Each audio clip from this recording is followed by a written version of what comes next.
connecting to the internet. Internet. Networking software. World Wide Web thing on a computer today. Computer. Netsurfer Pro. Hello, and welcome to Talksurfer Pro, a whirlwind ride through... No, hang on, wait. That's not the name of the show. Okay, let me try this again. Take two.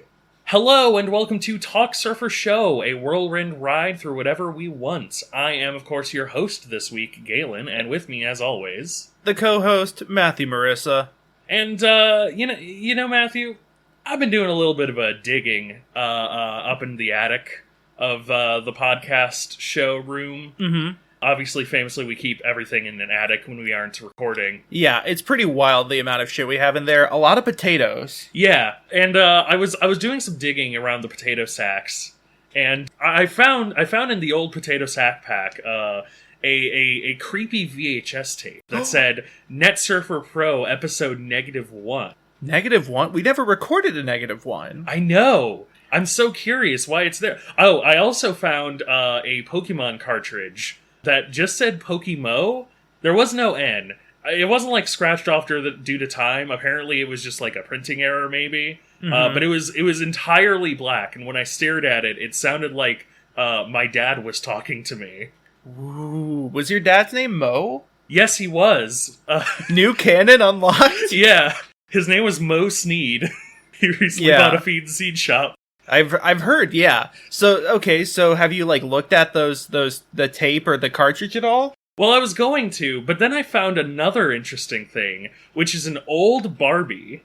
I think How old? Well, I believe it was an unreleased Barbie. It was around that period in, kind of early Barbie where she was doing a bunch of different jobs. This one was Nuclear Scientist Barbie. Nuclear Scientist Barbie? I know. I can't believe I got it was such a good find. Look at the bombshells on that Barbie.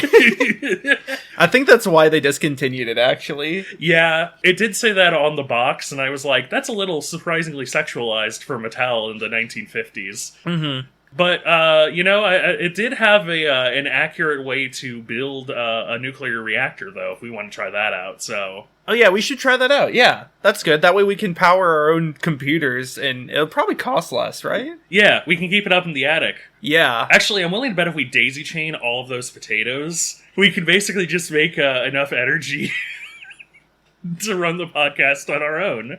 I think also if you gather enough potatoes, you can just build an explosive device. At least that's what Plants vs. Zombies has taught me. True. You know what they say about life? When it gives you potato, make potato aid. I think that's vodka. Don't make potato aid.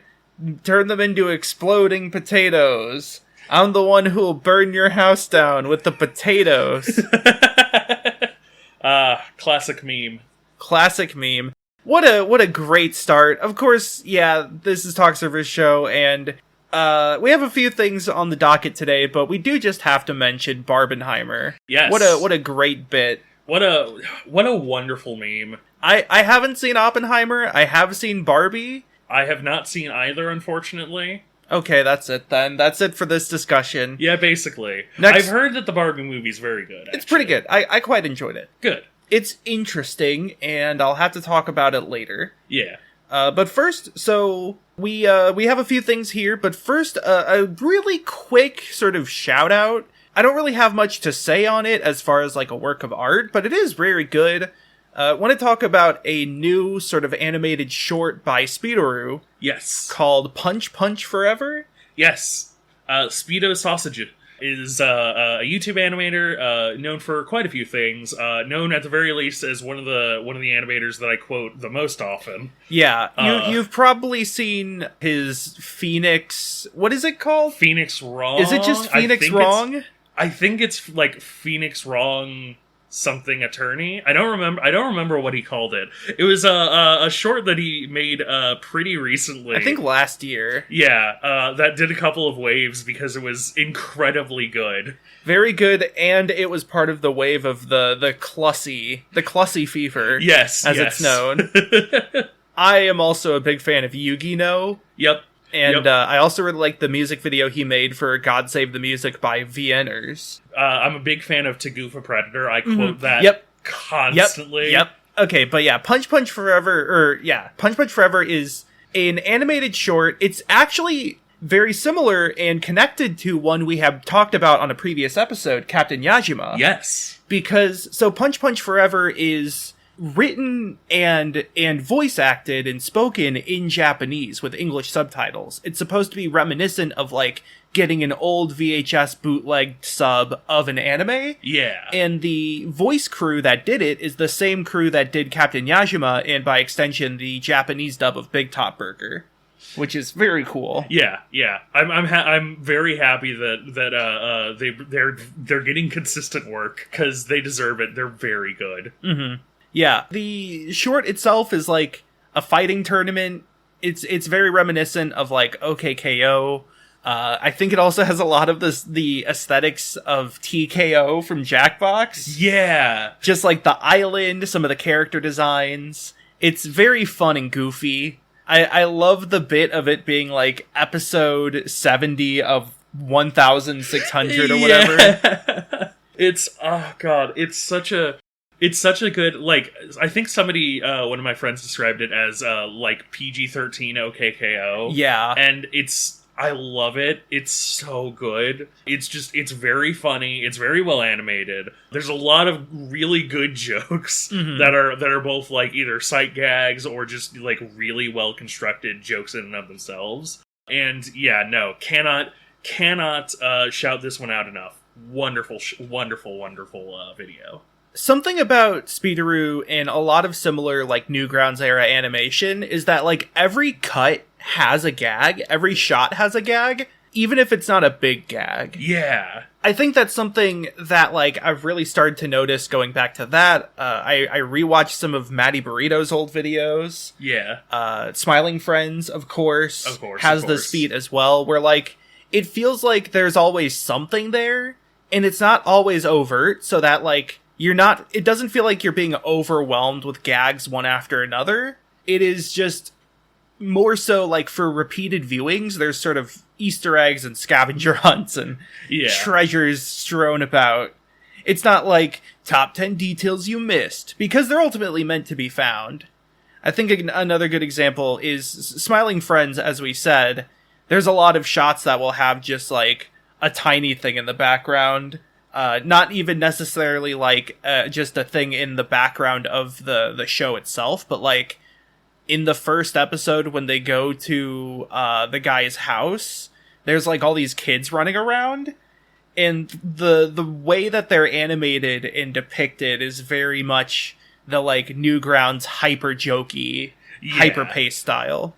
Yeah, I love it because like animation as a medium is a perfect medium for telling jokes like that, where it's just like, you know, you could have, you know, a couple frames of animation just in the background being funny, and it's perfect, like, Discord avatar material. Speederoo also reprises one of my favorite bits from Yu-Gi-Oh! In Punch Punch Forever, which is the usage of, like, editing tools and software as gags in the animation, a select tool to move something. Yeah. One of the characters like shows up at the tournament by like literally being dragged on like in Photoshop essentially. Yeah. I also love, one of my favorite bits is always like a picture of somebody and then them doing the exact same face right next to it. And this has a wonderful example of that, where the first contestant is the main character, the, like, 10-year-old girl. And it's a photo of her doing, like, a very wide mouth, like, gasp. And then she turns around and does the exact same face. It's so good. Yeah. So, yeah. Check it out. Check it out. Wonderful, wonderful video. But we should get to our first real topic. It's the state of the meme.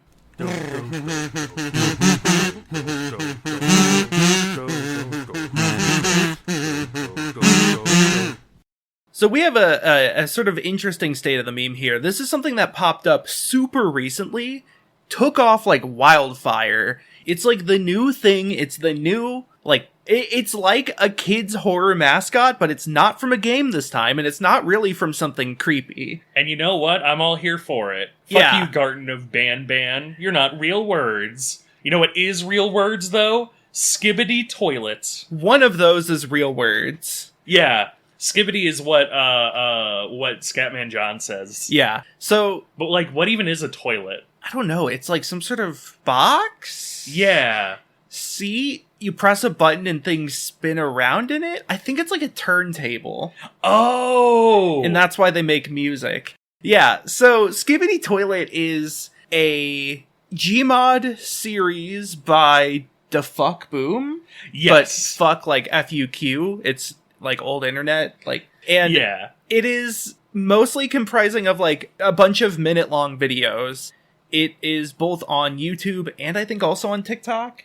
Or at least YouTube Shorts. It is on YouTube Shorts. I'm fairly certain it probably migrated to TikTok. I don't know if Da Fuck Boom ended up actually putting them on TikTok, or if they just ended up on TikTok, because of course they did. But yeah, this is kind of a perfect little encapsulation of where memes are, and I mean that in a very positive way. This feels like a retro meme, though. Yeah. So essentially, it starts with a video of like just a regular sort of Gmod character model's head coming out of a toilet. Yeah, I want to specify that I think this is SFM animated, by the way. I know Gmod animation and SFM animation are slightly nested, but I believe this is technically SFM. The camera movements feel too good to be Gmod. Yeah. it feels SFM, but with Gmod characteristics. Yes. Which we'll get to in a second. But the head comes out of the toilet and starts doing the Skibidi song, which goes Skibidi dub dub dub yes yes, Skibidi dub dub e. And like the head moves a very specific way in time with the music. Yeah. That continues for a few videos, and then there's like a war going on. Yeah. Yeah, the Skibidi toilets have like spider legs, and they can like convert other people to Skibidi toilets, and they like kill people. But then there's the camera people, who are people with cameras' heads, and they're the ones recording this. Yeah, I love that's such a wonderful little piece of backfill of like, why are we looking through cameras? Well, everybody's a camera head. Yeah, and the cameras are fighting back against the Skibidi toilets, and whenever they do something, they thumbs up to whoever is currently recording. Yep. That's like their way of communicating. Yep. Except the Skibidi toilets get stronger, so they start winning the fight, and that's when the radio heads come out. And I'm not talking Tom York. The radio heads, they play a sort of distorted version of "Everybody Wants to Rule the World" by Tears for Fears. Yeah. Which also introduces another consistent thing of people doing the Orange Justice dance from Fortnite. Yeah, because I mean, why not? It's a good dance. It's a very good dance. It's pretty good. It's like dance of the decade. It's so good. And the radio heads are pretty strong. They have a big guy that's like Pyro from TF2, but with radios all over them. It's nothing like Pyro from TF2. It kind of looks like Pyro from TF2. I can kind of see it. Is it Soldier then? Who's the base model for the body part? That's a very good question. I actually want to say it's like Spy. It has that kind of build. It looks way more like Pyro or Heavy or Soldier. Sound off in the comments. Yeah, sound off in the comments if you think the big red Radiohead guy, which is, again, not Tom York, looks like Pyro or Heavy or Soldier or Spy, which is a spy novel, I believe, that was adapted to a movie. Yeah, you're thinking of Tinker Tailor Soldier Spy. Heavy Pyro Soldier Spy is the tags that I look up on Xvideo. But here's the thing, we're not even done yet. So the Skibidi toilets, they have like toilet parasites that like drill into your spine. Yeah. And they brainwash not only the camera heads, but also the radio heads, but also the main radio head, the big guy. Yeah. Of indeterminate body model. But then the TV heads show up. Yes. And the TV heads are great because it's also worth noting, by the way, the Skibidi toilets have some of their own like generals. There's two I want to shout out. There's the guy who has the soldier helmet, who's usually on like a big rocket ship. his thing is kind of like, he just kind of fucking airdrops in and destroys whoever's recording. But the main Skibidi toilet antagonist is a G-Man toilet who is massive. Wake up, Mr. Freeman. Wake up and smell the asses. You defeat the toilets by flushing, or at least one of the ways you can defeat them is by flushing. But he gets flushed at one point and essentially says no. Yeah. So he's more powerful. Yeah.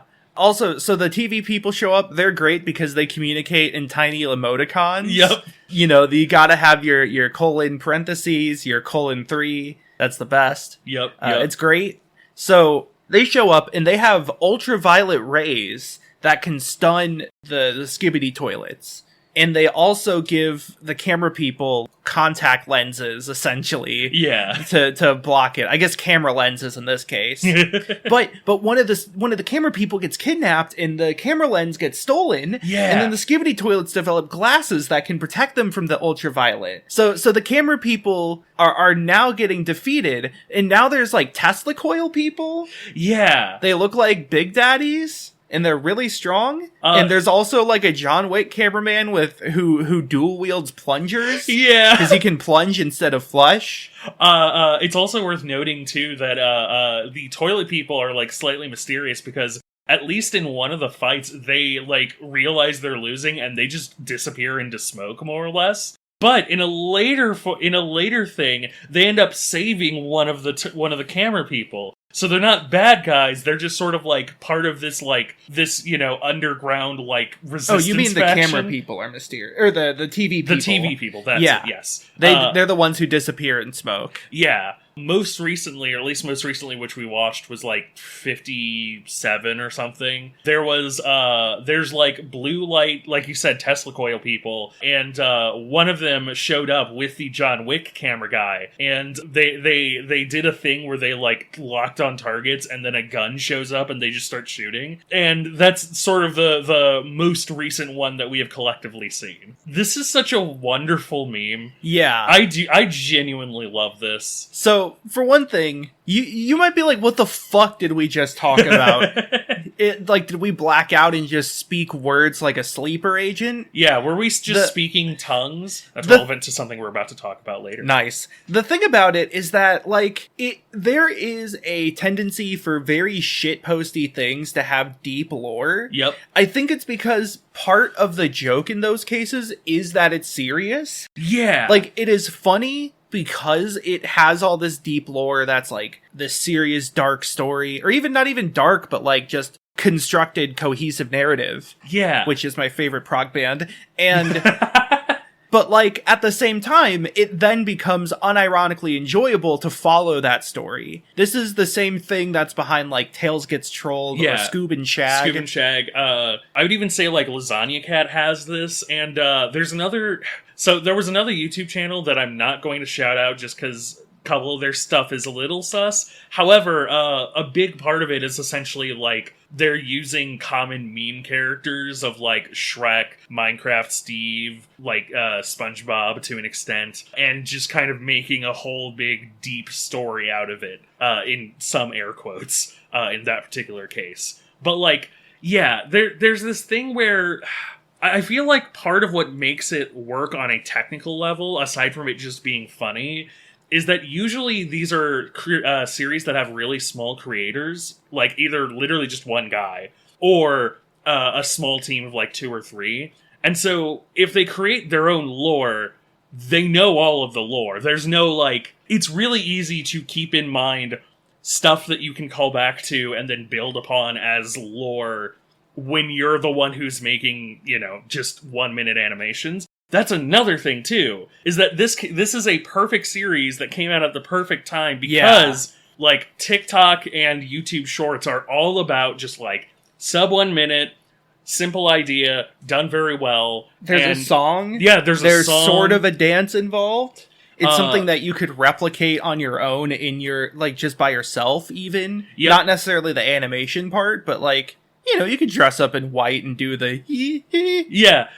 It's got a repetition that's very scratches the brain of the ADHD it's very brain. Teletubbies-y. Yeah, it really That's is. a real popular tune.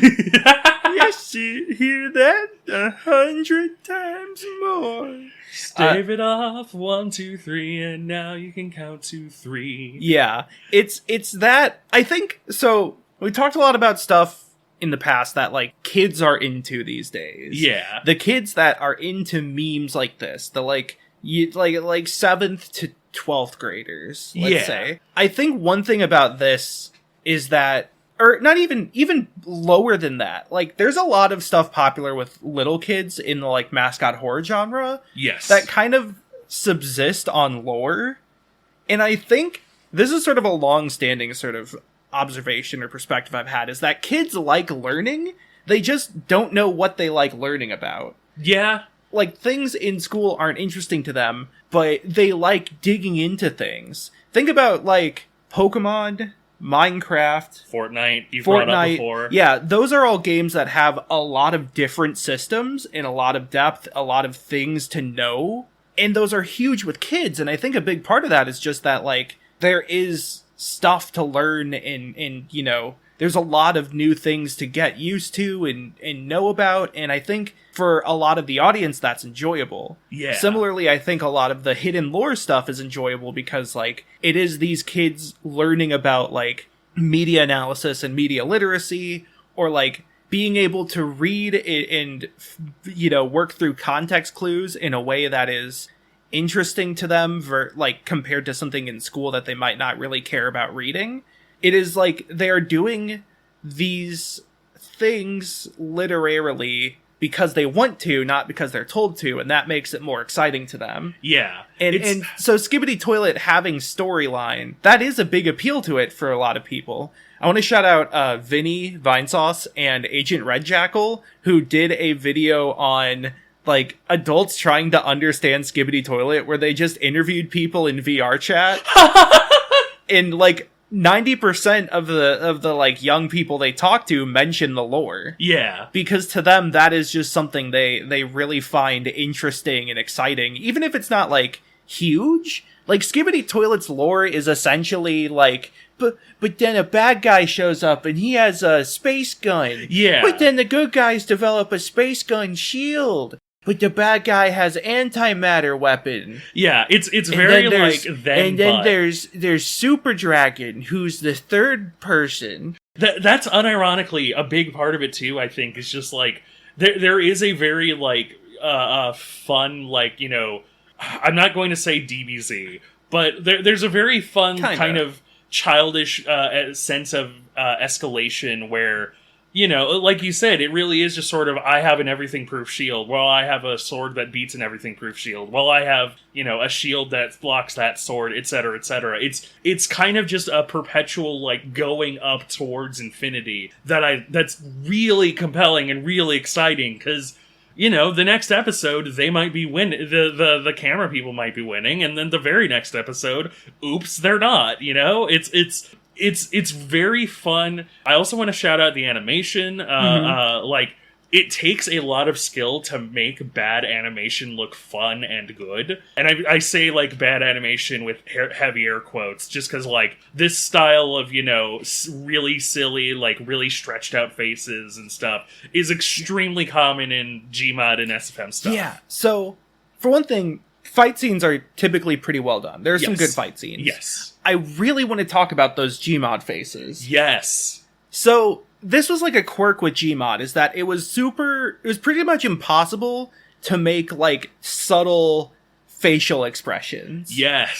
So, oftentimes people leaned into that and just made the most exaggerated facial impressions when they did Gmod videos. Yeah. And now a lot of SFM creators keep that as a stylistic choice and, like, a tone choice. Even though they don't need to, you can do, full animated, somewhat believable acted facial animation. Source was kind of specifically famous for like how really good, like, a lot of the facial animation and understated the, like, body language and stuff was. And so to stretch it out to 500%, is just it has a lot of inherent comedy to it.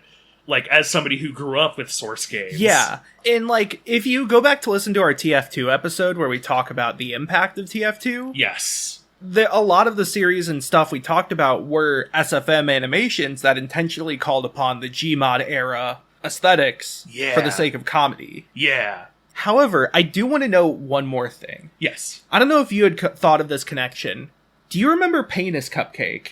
Yes. Yes, I do. Do you see where I'm going at? Yeah, There's I'm fairly history certain. of, like, Gmod meme characters that are, like, fucked up evil versions of characters with, like, distorted faces and stuff, and I feel like Skibidi Toilet fits perfectly in that mold. It really does. Is a revival of, like, 2008 Gmod memes. Yeah. 2010, maybe, and I love it. Yeah, it's nostalgic for a lot of people who grew up in that era, and it's also like pretty well made, so it being popular with kids doesn't feel super bad. Yeah, it's that is one thing I will say is, like, anybody, if there is anybody out there bemoaning like, oh god, I can't keep up with memes nowadays, if this shit came out 2 years earlier, people would have been all over the Gmod community would have been all over this. Heavy is Dead is still something I quote to my friends daily.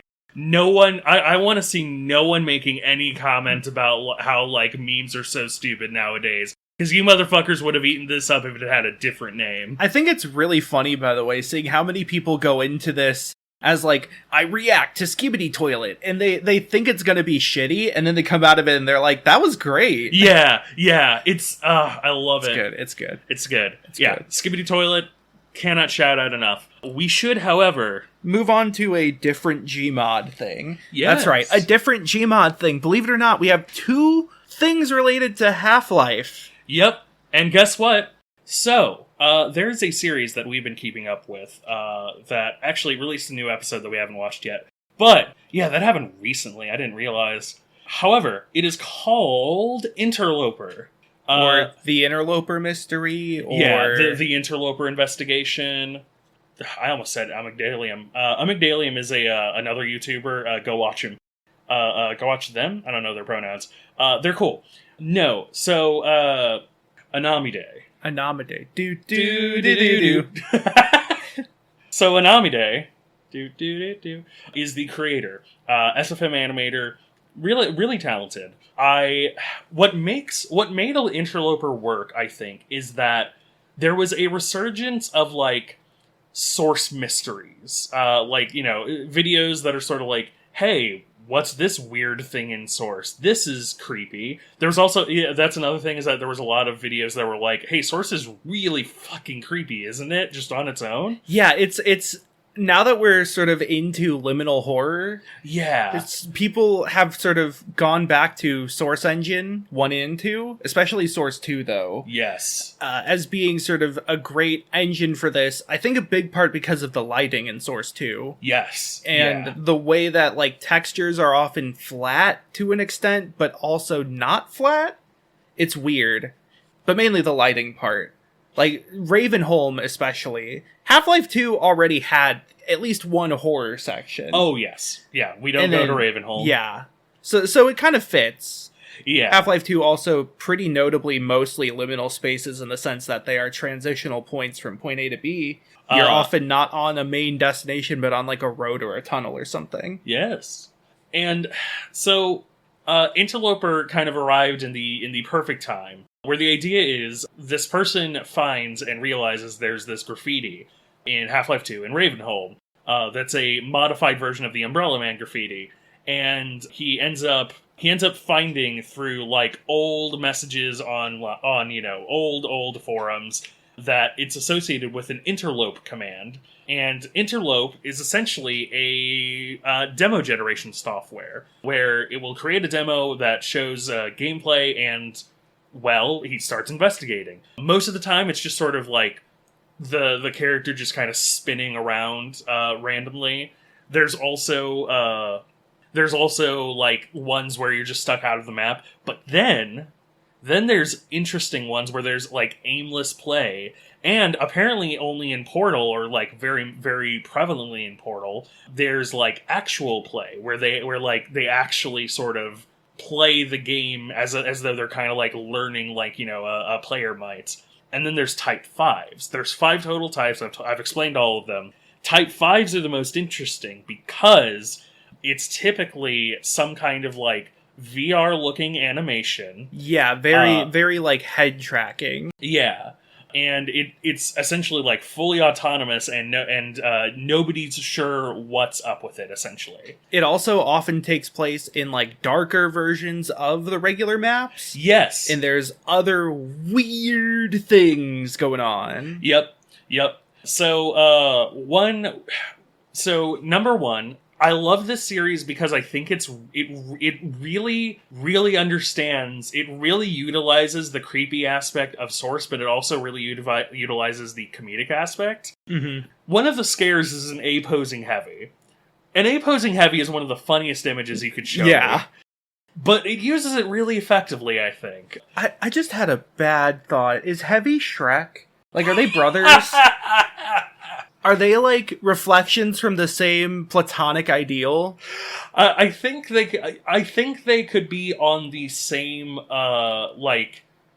They would exist on the same alignment. Yeah, of the Shrek chart. Alignment chart. Yeah. They're on one axis. Yeah, it's like Shrek must be green and Shrek must be a big ogre. Mm-hmm. And the one that's neither is just Sans. Yeah! Because Sans and Shrek are very similar, as we know. They really are. But, the other thing that's really interesting is, after the first couple of videos, it gets into sort of a historical aspect, where somebody finds, you know, an old archive of an old YouTube channel that was apparently doing similar styles of things. And the investigation they were doing is really fun because they were like, hey, so we're trying to talk to the Source Ghost again. I've made this little map of, you know, the, like, kind of like a Ouija board. And then there's one that's like, can you feel pain? It's really funny. And I think it's meant to be kind of funny in universe, essentially. There's also a third channel, I believe, or maybe it's on the second channel, but as, like, other videos. Yes. That are like advertisements for a server group. Yeah. Of like Half-Life deathmatch servers Called F-Sky. Yeah. Which seem very sexual. Yeah. And there's also a fake version of Hammer, which is the, like, Source game editor engine. the GM engine or something. There's a lot going on here, more than just the one channel, which is great. So here's actually one criticism, and this is a criticism that comes from a friend that I never would have known. You never knew the friend? I never knew the friend until they were like, "Hey, this series has an issue," and I was like, "Oh, right, you're that friend. We can be friends now." Yeah. So one of the criticisms that they had was essentially. They're like, after the first episode, they were just like, that's not how that works. That's not how any of this works. Essentially, it's like a command would not be time locked. It would not, like, stop working without you rebooting your copy. If it relied on a second server, it would not, like, it wouldn't work like the way that it is working in this video series. And a big reason they had the problems is just that Source is one of the most documented engines that we have. And they literally said, like, my suggestion would have been, like, say that you have an unreleased copy of Source. Yeah. You know, say that you have an unreleased version of Source. That's right for, you know, like, this weird command existing. Whereas the explanation as it exists now of, like, it's, you know, 6 hours because a server connects would not happen. Yeah. Now, as somebody who doesn't know anything about Source, I didn't have this criticism, and I was just like, I love this. This is great. I mean, for me, even if you tell me this, I kind of don't care. Yeah, that's also fair. Because this is a series about a spooky invader in a video game, and, like, the engine has, like, weird VR stuff, even though it's not for games played in VR. So, Yeah. like, to an extent, there's a suspension of disbelief already being enacted here. Yeah, I'm more willing to forgive it because it's like it would have been very simple to keep it to just, hey, here's this weird source mystery, but the fact that it goes on to then to talk about like old videos and stuff. This is something that a lot of other series have done. The like Gunslinger Pro and Bad Water videos are the ones that immediately come to mind. Gunslinger Pro, is that our Wild West spinoff? Yes. Welcome to Gunslinger Pro, Yeehaw! whirlwind ride through the wild, wild west. Oh, it writes itself! It does. I'm your host, Will Smith. And I'm your second host, a giant robotic spider. Yeah. This is something I talked about on stream just the other day, is the jargon, like the jargon valley. Yes. Where you want to write something that sounds legit technical, and so you use terminology that is similar to real terminology, but because your story is not real, you still have an element of fiction there. And you can't, you want to break the laws of the universe to write this story. Yeah. Because it's a story of fiction. And so you end up writing something that can't be done via any sort of scientific means, or at least scientific means within your knowledge, but you still want it to seem scientific. Yeah. So in this case, it's like, it needs to keep up the feeling of an actual, like, investigation into a weird thing in Half-Life that plays within the source engine. But it's also something that doesn't exist, and by definition, isn't in the source engine. Yeah. So it's a lot of trickery and tomfoolery, but, like, you kind of have to do that. Yeah. There's a lot of things like that. Any sort of science fiction tends to be filled with this. Like, you get the rare speculative science fiction that is purely based on existing science, but even then, there's a lot that's just like, we plug the thing into the thing, and that gets the thing. Yeah. You know? Like that's just sort of fiction, to an extent. I think it's fun, though. There is a certain style of... I like investigations like this, as far as, like, web series go, which, to be fair, is a lot. I think a lot of them are inspired by House of Leaves or Blair Witch, and both of those are investigation-y. Yes. But, like, even then, this one is cool because it's not just... It is an investigation that, A, is modeled after, like, real other investigative videos people have done, similar to how Catastrophe Crow was modeled after other, like, videos people had made on old games. But also, like, there's a lot of different, like, variations in what's going on in the investigation. Whereas, like, something like Pets Cop has investigation. It is the, exploration tapes genre. But it's all within Pets Cop, which is fine. But I just like how this has, like, a YouTube channel, another YouTube channel, a fake company, the games themselves. Yeah. Like, there's a lot of different threads being managed here, and I think they're managed fairly well. Yeah. I like that. I like, too, that, like, there's kind of an emergent little horror story where clearly the conclusion that a lot of people have reached... Sorry, there's a bunny outside, and I've been staring at it. It's very cute. So is my dog. The conclusion that a lot of people have reached that seems the most likely is, like, this was some kind of artificial intelligence in this version of Steam that, or in this version of Source that, somehow would learn itself to, like, a sapience level. But for some reason, these, these weird interloper fellas keep showing up to kill these things when they become sentient or sapient. But that also, like, that plays really well into a horror aspect on the other side, the history side, where it seems like somebody, like, made, the person who has been making the older videos made, like, an AI... an AI girlfriend. Yeah, it made an AI girlfriend that everybody else got creeped out about, and, like, the last time we see them when he's like, fine, I deleted Martha or whatever, it's horrifying. Yeah. 10 out of 10. I love it, unironically. It's so well done. This is a very fun web series. This is a very, like, I think that the animation is very nice. I think that there's technical display. There's like a very fun mystery aspect as well. There's a fun ARG aspect too, where he like the person who's making this releases the map files. Yeah. And so you can go in and, find weird things. You can use the real Source Engine detective work skills you have. Yeah, which is really fun. I love that kind of stuff. Mm-hmm. It's great. Yeah, great series. Very, very quick sidebar before we go on to our next thing, by the way. I've been rewatching Pets Cop. Still can't sing that series praises enough. Excellent series. Tony Pettscop, you're a wonderful, wonderful man, and I know you never want to talk about it again. When's the DVD?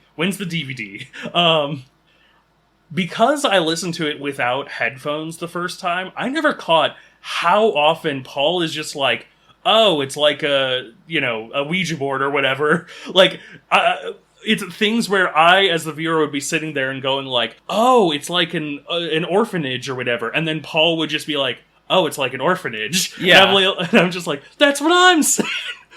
That shit looked like the battle pass. Never forget that Paul solves like 20 puzzles. Yeah. Like the bit where he's like trying to get the into the room in the bedroom that's closed. Yeah. That whole bit is beautiful because it's it. him puzzle solving. It's like weird story implications about, all that. And it's also just really funny. Yeah. But then there's also like him collecting the tool in front of the house on the road with the bucket. Paul is a genius, and more people need to respect that Paul Leskowitz is a genius. Yeah, Paul Leskowitz is wonderful. Top 10 web series protagonist, right next to the guy from, what was it, 12 Tapes? Yeah, 12 I think it might have been 13 Tapes, but the Tapes series. The Tape series. The Tape series guy, the AI Builds channel guy, that's another very good series you should check out. Mm-hmm. The guy from Sheriff Domestic. But yeah, I just wanted to once again be like, hey, Petscop is great, and if you haven't watched it, go watch it. It's very good. All right. But what was that? What was that noise? I think that's like a foghorn. We have a visitor from a distant island. Oh my goodness. I think it says Debug Shima on the side. Wait a minute. Wait a second. That's right. There was a new Valle Verde. Yes. Valle Verde 2 is out. And, oh man. Ooh, yeah, so good. Alluvium is phenomenal. Valle Verdos.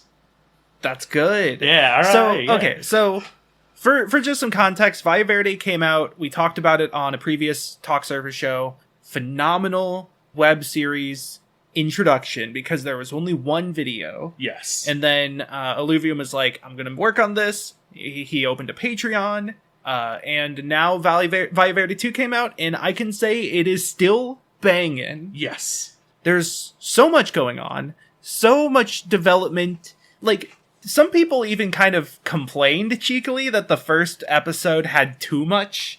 Like, there was too much being revealed. Yeah. But I feel like the second episode still has a ton of stuff revealed and still leaves a lot of questions. Yeah. The first one was excellent, and, like, I know one of the divisive question mark things about it is just sort of how the scares just kind of start. Mm-hmm. But I was on the camp of like, nah, you know what? We all know what the jig is. Let's just get into it. Yeah. And Valle Verde 2, I love it because it's like, all right, we got the spooks, but this is an investigation. Yeah. So let's start investigationing. So it opens with atoning for your sins. Yep. I love, it's like it presents an offering to the angel in front of the Garden of Eden, and it reveals a tiny door. Yep. I love the tiny door. A small door. Which you made the connection. Yes. So the player tries to walk through it, and they're too big. They end up later having to literally scale their player down. But when I saw that the second time, I was like, oh, it's easier for a camel to fit through the eye of a needle. Yeah. Like, I don't know if that was the intent, but that's my reading. Finish the sentence, by the way. It's easier for a camel to fit through the eye of a needle than for me to talk about Via Verde for an acceptable amount of time. No, I was being serious. Oh, okay. It ends with, for a rich man to get into heaven. True. Which is based. Yes, based. Based. Jesus was based. Jesus was based in socialist. If Jesus was alive today, I think he'd be on our podcast. Probably. Jesus, if you want to come on our podcast and talk about the Bible game for PS2. Yes. That's part of the rest of the outstanding ones, along with Banksy talking about... Mark Echo's getting up. I would argue that getting Jesus on to talk about the Bible game would probably be easier. Yeah. So, we have that. We have the player going back to the, like, door with the French motto on it. But this time there's these chess statues that represent hear no evil, see no evil, speak no evil. When he goes in, he goes back to, like, the hellscape world, and there's, like, these weird flying assholes that are weird and gross. There's a good little jump scare that doesn't, like, completely destroy you or anything. Yeah. Because it's just, there's these weird, like, seagulls with faces that show up one time. I don't know how to describe them other than, like, an enemy from a horror game. They look like if the Seaman game from Dreamcast was evil. Maybe. They look like the guy in Pikmin that is in the landing site, but, like, a few days after you start the game, and he looks real fucked up and weird. Oh, yeah. You know the one. Except he flies. So, you know the place. Or he kind of looks like some of the other flying stuff from Pikmin. Pikmin's weird. Anyways. But yeah. In the fucked up zone, he looks at, like, a map, and it shows that there's, like, different sectors of the fucked up zone with NATO phonetic alphabet, you know, yeah, there's terms. Like Alpha Zone, Charlie Zone, Oscar Zone, Juliet Zone, and Kilo Zone. Yep. And then he turns to see what it looks like some weird golden angel being eaten by, like, silverfish or lice or some sort of bug. And those bugs are also eating, like, blocks. It's oh god, it's so good. We have an interesting bit then. I don't remember the exact order, but I believe the next one is not. Yes, not. So, how did he get to not again? If I remember correctly, it was a quote spontaneous level generation anomaly. I think that was he wedged himself. No, him wedging himself was getting to the fucked up area again. Oh god, how did he get to not? I think he enters a door. I don't remember how. Like, I don't remember what the context is. Oh wait, no, hold on. Before that was the painting. Yes. So next he goes to an art store, like an art gallery, and he looks at a painting of, like, a woman under pink light, and it cuts to, like, the fucked up zone where there is somebody chained up to, like, a forge of rocks being stabbed repeatedly by a hot sword, and they, like, don't have eyes, they have a big mouth and big tongue.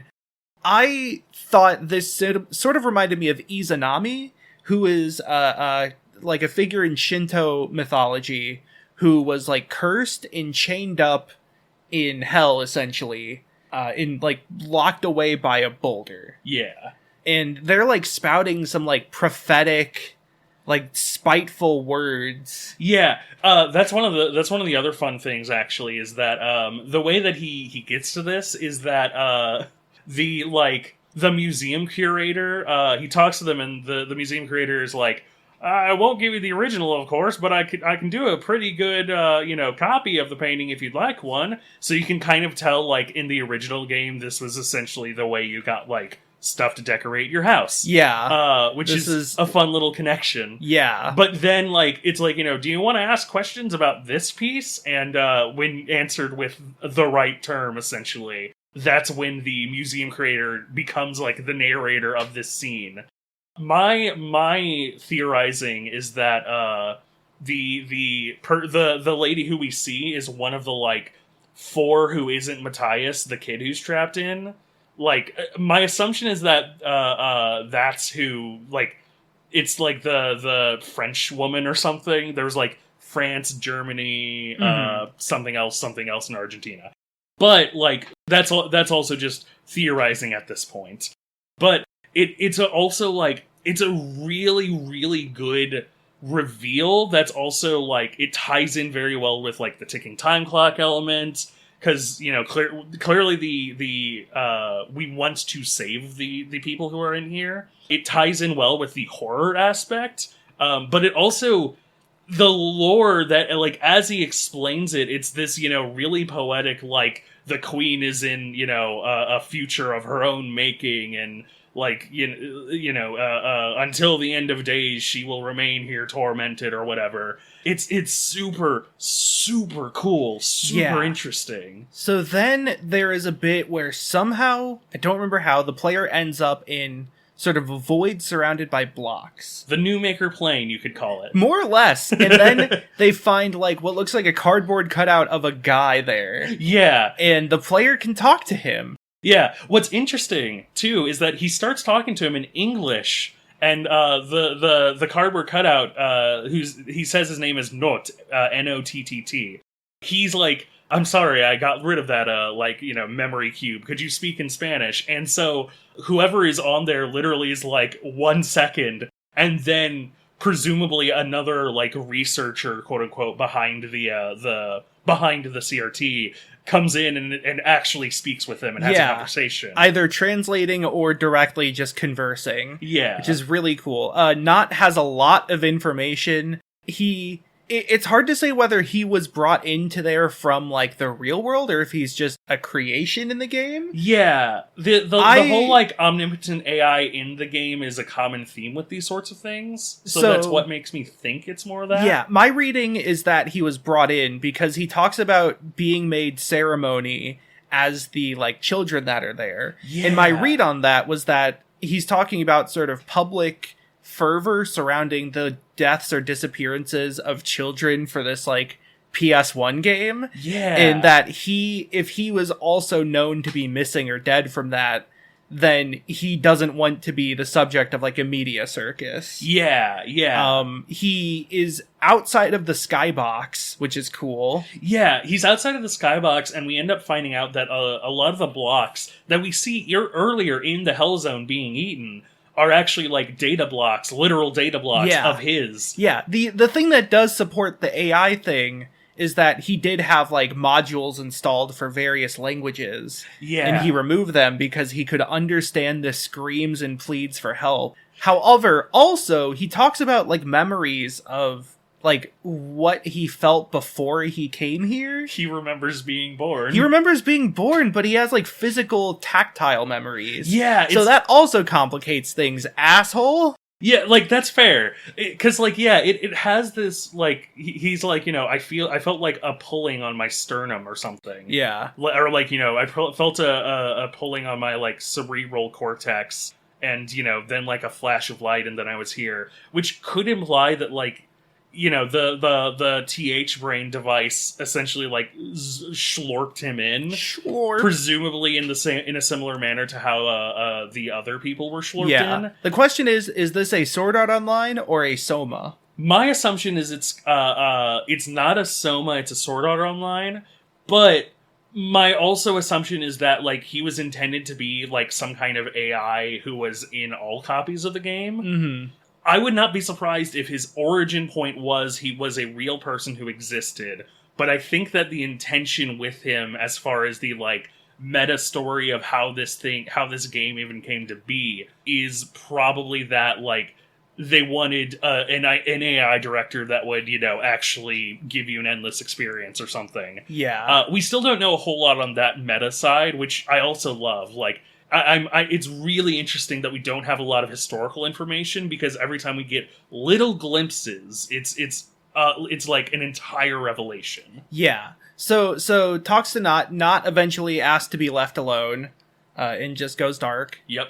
So next we have, I want to say next is when the player minimizes the model for the character and goes into the door. Yeah. Which takes them to the church. Yes. And there we see the priest from the first video, but he has a flame over his head, which we have learned via Google that that is a sign of Jude the Apostle, commonly depicted with Jude the Apostle, aka Saint Jude. And Saint Jude is the patron saint of hopeless causes. Yes. Which is pretty good. Yes. But also, the fire specifically is meant to represent the Holy Spirit. The presence of the Holy Spirit. Yeah. And that Yeah. is important because the player follows the priest into the church.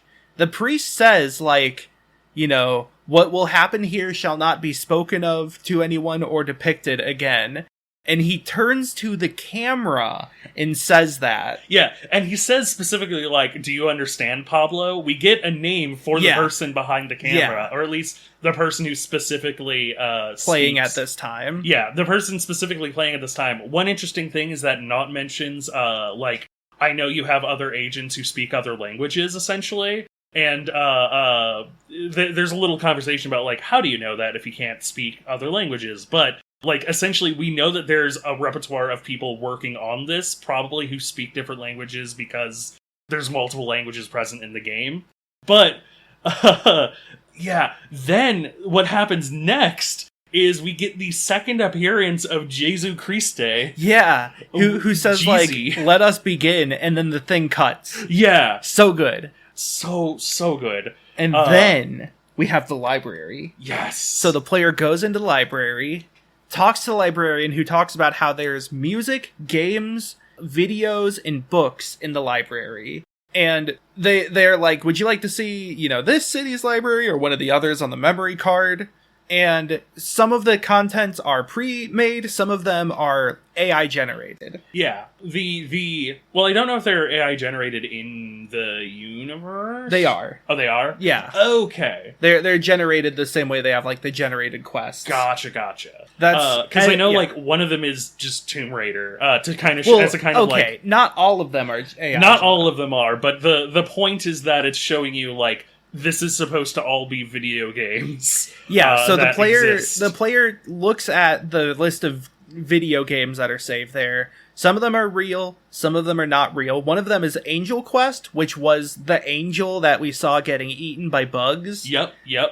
But the player settles on one to play called Tharsis. This is one of the best turns in this entire series. Okay, so Tharsis, it just starts up a new game. The game is a fake PS1 game modeled after specifically Parasite Eve. Yeah.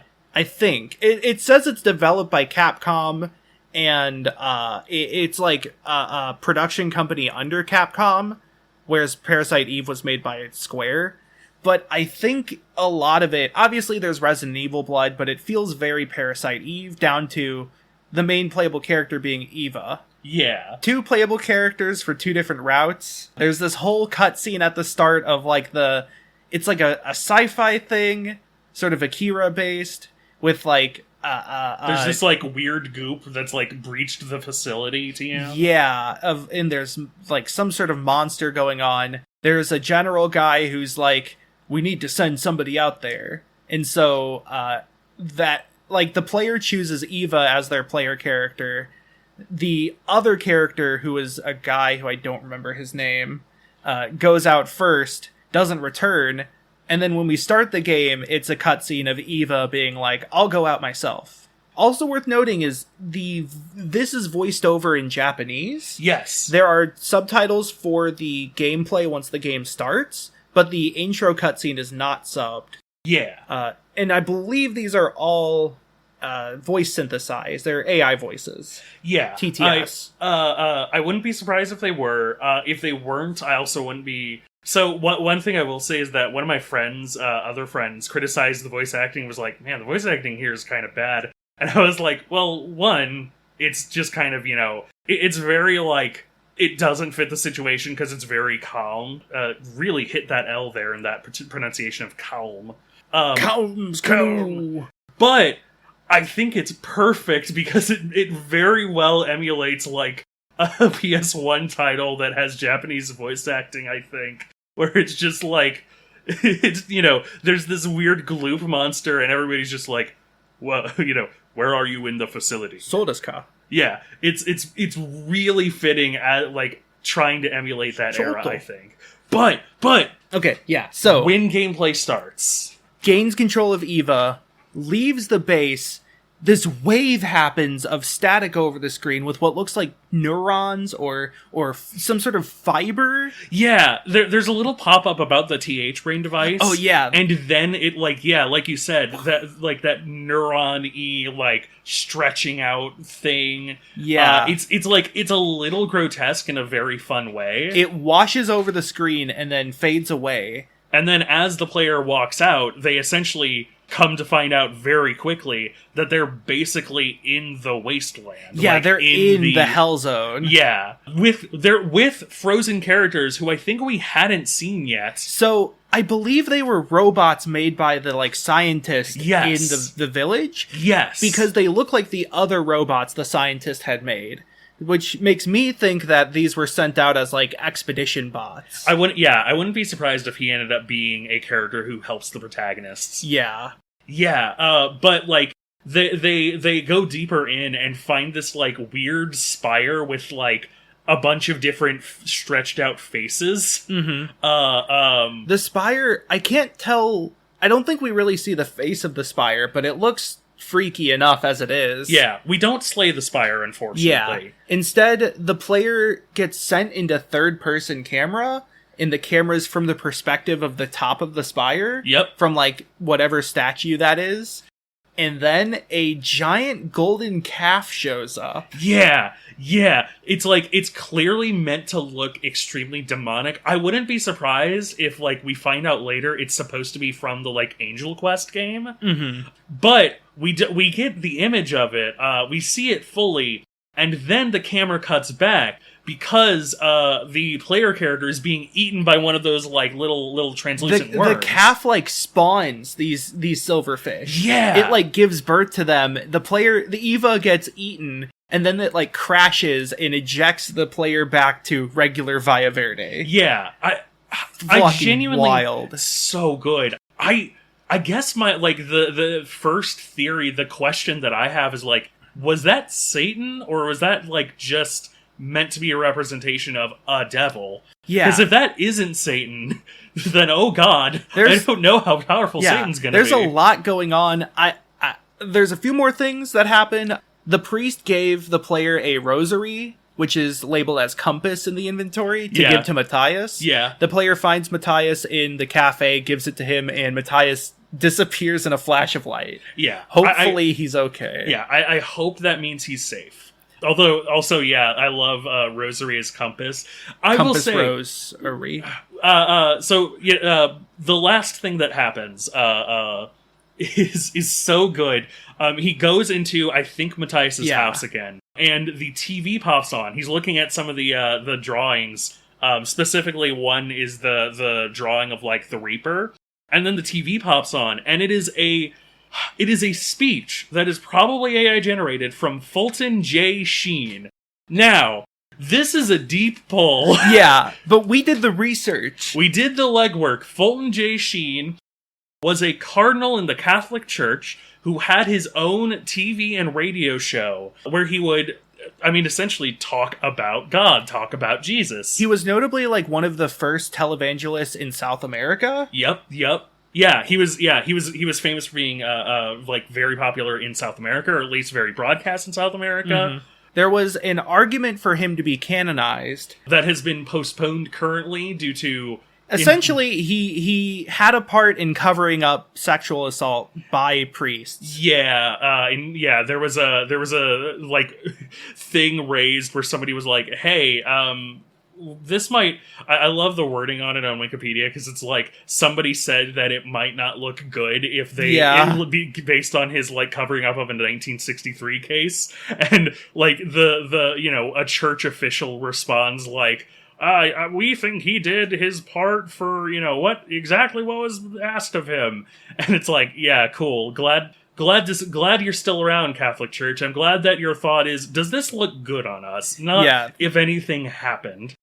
But okay, so yeah, he gives a lecture about how essentially when the chaos of man gets too much, God will throw his own chaos into the mix to fuck things up with a big old meteor. Yeah. That like when humans have done too much, God will smite them. Yeah, it's something like even the largest scale nuclear winter cannot compare to the chaos of God. And then, like, a meteor comes in. It's really well animated. It's well animated to be shitty animation. Yes, it is well animated to look like an animation of the period. It looks like they had a globe and they had a rock on a string. Yeah. I say well animated in the sense of, like, it looks everything like it needs to. Yeah.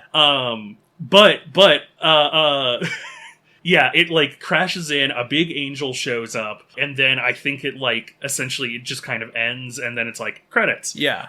I love this. I love this series so much, and I love it I just want to specifically shout out, the deep Catholic cuts are so good. Yeah. So, I want to also say that I believe the same voice giving this lecture is the same voice that gave the sermon in the first episode. Oh, yeah! And that was coming from the priest. Now, if that priest is based off Fulton J. Sheen, that might not be a good thing. True. However, the priest's name is listed as Pietro, which I believe is another version of the name Peter. Yeah. Which would be a good thing, then. Yeah, I feel like St. Peter is much better than Fulton J. Sheen in terms of things. Yeah, St. Peter is pretty cool. Pretty cool in terms of Catholicism. Yeah. Yeah.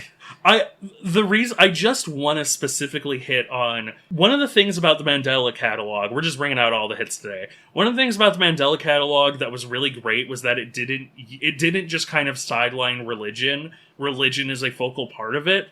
But one of the things about it is that it's essentially kind of its own mythos based off of the religion. And that's not bad. I love that. I love what Monument Mythos has done. However, I think what makes Verde really, really interesting is the fact that it is not only, like, heavily inspired by, like, Catholicism and a lot of ideas of it, it is specifically, like, about a lot of the lore of Catholicism. Yeah, kids love lore. Yeah. Hey, kids, you want to know what has all the lore in the world? Yeah, so, see, I hear you like Skibidi Toilet. Well... See, it's interesting, and I love the metatextuality.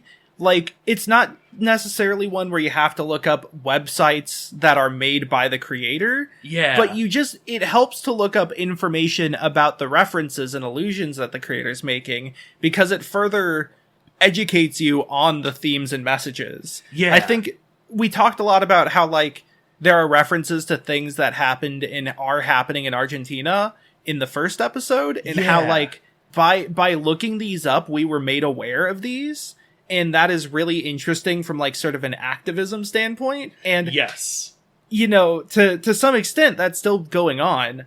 Also, I just love how like, things feel very believable and accurate. The bits of, like, memory blocks are great. Everything with Tharsis is so period appropriate. Yes. Oh god. There's a lot of care to make things seem like a retro game, like similar to Pets Cop did. There's a lot of little quirks here and there. Yeah. Little bits of, like, writing and technical skill and expertise being displayed. I love UI design. I love that, like, by watching this little investigation, we kind of get hints here and there of how the base game played. Yeah. I think also just, like, Valle Verde, I really like it because of how fast-paced it feels. Yeah. How it feels like we've gotten a ton of stuff already, and there's still a lot of mysteries being held, but, like, the fact that there can be these small questions and answers in a given episode, like, for example, the, like, 7 deadly sins in the first one. Yep. Or, yeah, stuff like that. It's eating the fruit of the tree, the fruit it's of like, knowledge. It's like you have small puzzles in the interim that you can work together to gather meaning from, and then there's still the larger mysteries. It feels like a lot of web series have the big mysteries, and they very rarely have small puzzles, but when they have small puzzles, they're just, like, incidentally solved. Yeah. Like, even Pets Cop does this, where, like, Paul will just walk around for 30 minutes and then something will happen and he's like, oh, I was checking the footage and this happened while I was grabbing food. Yeah, I will say that in Pets Cop's benefit, that's part of the points TM, but, like, I do agree that, like, I like that the series hits the ground running and has not stopped. I like that there is a lot of forward momentum and that, like, we're not wanting for more information because we have things that we can be looking up about the series, like, that ultimately answers questions because it's so steeped in an existing mythos. Yeah. I am going to refer to it as a mythos. Yeah.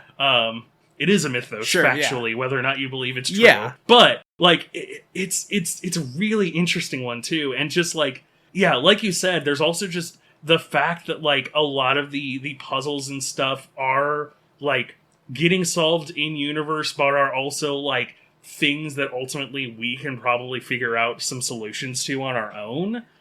It's so good. I have to wonder if there's any more interactivity involved. Can I get a picture of the game, please? Yeah, please. Awuvium. Awuvium. Oh, no. Oh, man. Yeah, this excellent series, 10 out of 10. Going up there with the greats already. I really hope it sticks the landing, but I have no reason to doubt that it will. Hey, this is post-production Matthew Marisa. It's been a while since I've done one of these. We accidentally recorded about roughly an hour more of this episode, so I'm just gonna shuffle that audio over to a later date and end this one here. So thanks for listening. You can follow us on any podcasting platform you like. Give us a like, give us a rating, give us a review. Let us know how we're doing. Let us know what you think we should do an episode on, or just what you think we might be interested in. You can also follow us on Twitter, which I'm still calling Twitter. Take that, Musk. You can't stop me. Where you can get teasers on upcoming episodes in the form of fun little emoji puzzles. We still have one for our next episode, so keep your eyes peeled for that. You can follow us, Netsurfer Pro, on Twitter. You can follow me on Twitter at Twackaroo, that's TWAKAROO. I post things I'm thinking about. I've been posting a lot of pinball scores, if you're interested in that. Got a pretty good one recently. And I also post updates on when I go live on my stream on twitch.tv/twack, where I stream Monday, Wednesday, Friday, usually. I've been streaming through Cruelty Squad, the fun immersive sim shooter, that is. And I've been doing some pinball streams on Pinball FX, and I do Humongous Mondays every Monday, where I've been playing through the classic kids point-and-click adventure games by Humongous Entertainment. You know, Putt Putt, Freddy Fish, Pajama Sam, Spy Fox. And if you miss any of those, you can find my VODs channel on YouTube at Twax VODs and Ends, where I've been uploading my stream highlights, or stream VODs rather. You can also follow Galen on TikTok at GALENWILS0N, Galen Wilson with a 0 thrown in there.